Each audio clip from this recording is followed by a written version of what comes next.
అధిక లాభాలు ఆశ చూపించి కట్టించుకున్న నగదును ఖాతాదారులకు ఇవ్వకుండా బోర్డు తిప్పేసిన సంస్థ నిర్వాహకులను సర్పవరం పోలీసులు అరెస్టు చేశారని ఏఎస్పీ డాక్టర్ కిషోర్ తెలిపారు. కాకినాడ జిల్లా సర్పవరం పోలీస్ స్టేషన్లో సీఐ ప్రకాష్ ఆధ్వర్యంలో ఏర్పాటు చేసిన మీడియా సమావేశంలో ఏఎస్పీ డాక్టర్ కిషోర్ మాట్లాడుతూ, అధిక లాభాలు ఆశ చూపి కట్టిన నగదును తిరిగి ఇవ్వడం లేదని ఖాతాదారుల నుండి వచ్చిన ఫిర్యాదు మేరకు almighty జెన్సిస్ capital management private limited సంస్థ నిర్వాహకులను అరెస్టు చేసి వారి వద్ద నుండి 6 ల్యాప్టాప్లు, 4 సెల్ ఫోన్లు, కంప్యూటర్తో పాటు వాహనాన్ని సీజ్ చేయడం జరిగిందన్నారు. స్టాక్ మార్కెట్లో పెట్టుబడులు పెడితే ప్రతి నెల స్థిరమైన లాభాలు అందిస్తామని ప్రజలను నమ్మబలికి భారీ మొత్తంలో డిపాజిట్లు సేకరించిన కేసులో సర్పవరం పోలీసులు కీలక పురోగతి సాధించినట్లు తెలిపారు. ఈ కేసు దర్యాప్తులో భాగంగా జిల్లా ఎస్పీ బిందు మాధవ్ ఆదేశాలతో కాకినాడ వలసపాకలకు చెందిన సంస్థ మేనేజింగ్ డైరెక్టర్ పులుగు మోజేష్, అలాగే కాకినాడ గాంధీనగర్కు చెందిన సంధన లలిత అంబికను పోలీసులు అరెస్టు చేసి రిమాండ్కు పంపిస్తున్నామన్నారు. దర్యాప్తును వేగవంతం చేసి నిందితులను అరెస్టు చేసిన ఎస్ఐలు యేసుబాబు, రాజా నరేంద్ర మరియు ప్రత్యేక పోలీసు బృందాన్ని అభినందించారు.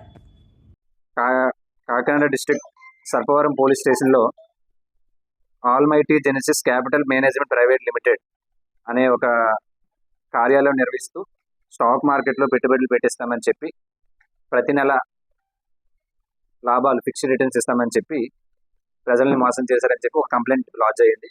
Based on that complaint crime number 221/2026 under section 318, 316, 339, 351 BNS, అదేవిధంగా section 5 of protection of depositors of financial establishment act ఒక కేసు కట్టాము. ఇది ఇన్వెస్టిగేషన్ క్రమంలో ఈ ఎవరైతే పులుగు మోజేష్, అదేవిధంగా సందన లలితాంబిక వీళ్ళిద్దరూ కూడా almighty జెన్సిస్ capital management private limited అనే ఒక కంపెనీని ఎస్టాబ్లిష్ చేశారు. అందులో వీళ్ళిద్దరూ ప్రెజెంట్ డైరెక్టర్గా కొనసాగిస్తున్నారు. వీళ్ళు జూలై 2023 నుంచి చాలామంది పీపుల్ నుంచి ఇన్వెస్ట్మెంట్స్ కలెక్ట్ చేయడం జరిగింది. ఆ విధంగా టోటల్ ఇన్వెస్ట్మెంట్లు 7,342, అంటే కొంతమంది 1 లక్ష పెట్టి ఉండొచ్చు, ఒక 5 లక్షలు పెట్టి ఉండొచ్చు, అలాగా టోటల్ ఇన్వెస్ట్మెంట్స్ 7,342 పెట్టడం జరిగింది.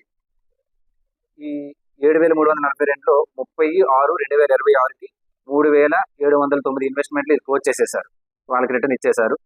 ఆ తర్వాత యాజ్ ఆన్ 30/6/2026కి 3,633 ఇంకా రన్ అవుతున్నాయి. అంటే టోటల్గా పీపుల్ 98,66,92,943 ఇంత పెట్టుబడులు పెట్టారు. ఈ 30/6/2026కి ఇంకా 87 లక్షల వర్త్ ఆఫ్ పెట్టుబడులు కొనసాగుతున్నాయి. ఈ 53 కోట్లలో ఇతను 16 కోట్ల వరకు రిటర్న్ ఇచ్చాడు. బట్ ఏదైతే రిమైనింగ్ 37 కోట్లు అనేది ఇంకా రిటర్న్ ఇవ్వట్లేదు పీపుల్కి. ఈ ఎవరైతే రిటర్న్ ఇవ్వట్లేదు వాళ్ళు వచ్చి కంప్లైంట్ చేయగా వన్ ఆఫ్ ద కంప్లైంట్ మేము తీసుకుని ఈ కేసు కట్టామన్నమాట. అట్ ప్రెజెంట్ 37,74,06,843 రూపాయలు అనేది పీపుల్కి ఇంకా రిటర్న్ ఇవ్వలేదు.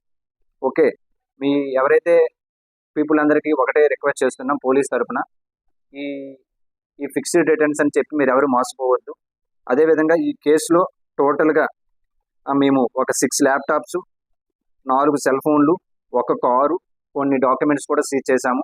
వీళ్ళు ఏం చేస్తున్నారంటే టోటల్ ఒక 40 మెంబర్స్ ఎంప్లాయీని వీళ్ళు రిక్రూట్ చేసుకున్నారు.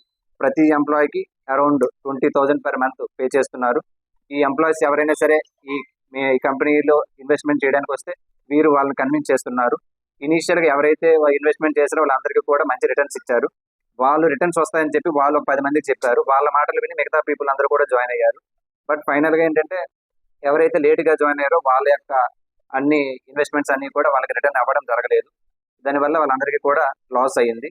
అందుకు ఏవైతే మనకి ఆల్మోస్ట్ 1 లక్షకి 15,000, 10,000 రూపాయల వరకు ఇప్పిస్తామని చెప్పి, ఫిక్స్డ్గా వస్తుందని చెప్పి, స్టాక్ మార్కెట్లో పెడుతున్నామని చెప్పి అని వాళ్ళని లూట్ చేసి వాళ్ళ మనీ కలెక్ట్ చేసి ఈ విధంగా ఈ కంపెనీ పెట్టారు. వీళ్ళిద్దరినీ కూడా ఎవరెవరైతే డైరెక్టర్స్ ఉన్నారో పులుగు మోజేస్, అదేవిధంగా సందన లలితాంబకి ఇద్దరిని కూడా అరెస్ట్ చేయడం జరిగింది. ఇప్పుడు వాళ్ళని జ్యుడిషియల్ రిమాండ్కి పంపిస్తున్నాను. ఇంకా ఎవరెవరైతే పెట్టుబడులు పెట్టారో వాళ్ళకి ఇంకా రిటర్న్స్ రాలేదు, అందరూ కూడా ముందుకు వచ్చి వాళ్ళ దగ్గర ఉన్న ఎవిడెన్స్ అంతా కూడా మాకు ఇస్తే ఫర్దర్గా మాకు ఇన్వెస్టిగేషన్ కూడా హెల్ప్ అవుతుందండి. అండ్ ఫైనల్గా ఇంకోసారి చెప్తున్నాను పీపుల్కి, ఎవరు కూడా ఇలాంటి ఫిక్స్డ్ ఇన్వెస్ట్మెంట్ స్కీమ్స్ అని, ఫిక్స్డ్ రిటర్న్స్ అని చెప్పి మోసపోవద్దు.